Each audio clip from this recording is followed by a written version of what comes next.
ಮೋದಿ ಒಂದು ಫೋನ್ ಮಾಡಿದ್ರೆ ಯುದ್ಧ ನಿಲ್ಲುತ್ತೆ. ಯುಎಇ ರಾಯಭಾರಿ ಹುಸೇನ್ ಹಸನ್ ಮಿರ್ಜಾ ಹೇಳಿಕೆ. ಮೋದಿಯ ನಾಯಕತ್ವವನ್ನು ಮೆಚ್ಚಿದ ಯುಎಇ. ಪ್ರಧಾನಿ ನರೇಂದ್ರ ಮೋದಿ ಅವರ ಜೊತೆ ಯುಎಇ ನಾಯಕರು ಉತ್ತಮ ಸಂಬಂಧವನ್ನು ಹೊಂದಿದ್ದಾರೆ. ಕೇವಲ ಯುಎಇ ನಾಯಕರು ಅಷ್ಟೇ ಅಲ್ಲ, ಸಾರ್ವಜನಿಕರು ಹಾಗೂ ಉದ್ಯಮಿಗಳಿಗೆ ಮೋದಿ ಅವರ ಬಗ್ಗೆ ಗೌರವವಿದೆ. ಇರಾನ್ ಹಾಗೂ ಇಸ್ರೇಲ್ಗೆ ಪ್ರಧಾನಿ ನರೇಂದ್ರ ಮೋದಿ ಒಂದೇ ಒಂದು ಫೋನ್ ಕಾಲ್ ಮಾಡಿದರೆ ಈ ಸಮಸ್ಯೆ ಬಗೆಹರಿಯಲಿದೆ. ನಮ್ಮ ನೆಲದಲ್ಲಿ ಆಗ್ತಾ ಇರುವ ಯುದ್ಧವನ್ನ ಪ್ರಧಾನಿ ಮೋದಿಯಿಂದ ನಿಲ್ಲಿಸಲು ಸಾಧ್ಯ ಎಂದು ಯುಎಇ ರಾಯಭಾರಿ ಹುಸೇನ್ ಹಸನ್ ಮಿರ್ಜಾ ವಿಶ್ವಾಸ ವ್ಯಕ್ತಪಡಿಸಿದ್ದಾರೆ.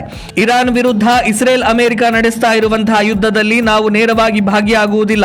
ನಮ್ಮ ನೆಲವನ್ನು ಉಪಯೋಗಿಸಿಕೊಂಡು ಯಾರ ವಿರುದ್ಧವೂ ದಾಳಿ ಮಾಡಲು ಅವಕಾಶ ಮಾಡಿಕೊಡುವುದಿಲ್ಲ ಎಂದು ಭಾರತದಲ್ಲಿರುವ ಯುಎಇ ರಾಯಭಾರಿ ಹುಸೇನ್ ಹಸನ್ ಮಿರ್ಜಾ ಹೇಳಿದ್ದಾರೆ.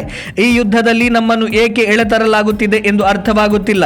ಈ ಯುದ್ಧದಲ್ಲಿ ಭಾಗಿಯಾಗಲು ನಮಗೆ ಯಾವುದೇ ಕಾರಣವೂ ಇಲ್ಲ ಎಂದರು. ಅಬುಧಾಬಿ ಸೂಕ್ಷ್ಮ ಭೌಗೋಳಿಕ ವಲಯದಲ್ಲಿ ಇದ್ದು ಅಬ್ರಹಾಂ ಒಪ್ಪಂದದ ಪ್ರಕಾರ ಇಸ್ರೇಲ್ನ ಪಾಲುದಾರ ರಾಷ್ಟ್ರವಾಗಿದ್ದು ಇರಾನ್ನ ನೆರೆಹೊರೆ ದೇಶವೂ ಆಗಿದೆ. ಇದರಿಂದ ಅರಬ್ ರಾಷ್ಟ್ರಗಳ ಒಕ್ಕೂಟಕ್ಕೆ ಇದು ಉಪಯುಕ್ತವಾಗಿದ್ದು ಎರಡು ದೇಶಗಳ ನಡುವೆ ನಾವು ಮಾತುಕತೆ ನಡೆಸಬಹುದು. ಪ್ರಧಾನಿ ಮೋದಿ ಅವರ ಬಗ್ಗೆ ಗಲ್ಫ್ ನಾಯಕರಿಗೆ ಗೌರವವಿದೆ. ಅಷ್ಟೇ ಅಲ್ಲ, ಸಾರ್ವಜನಿಕವಾಗಿ ಹಾಗೂ ಉದ್ಯಮಗಳೊಂದಿಗೆ ಉತ್ತಮ ಸಂಬಂಧವಿದೆ. ಈ ವಿಶ್ವಾಸದಿಂದ ಎರಡೂ ಕಡೆಯ ಸಂಘರ್ಷಕ್ಕೆ ಕೊನೆ ಹಾಡಲು ಸಾಧ್ಯವಿದೆ ಎಂದಿದ್ದಾರೆ.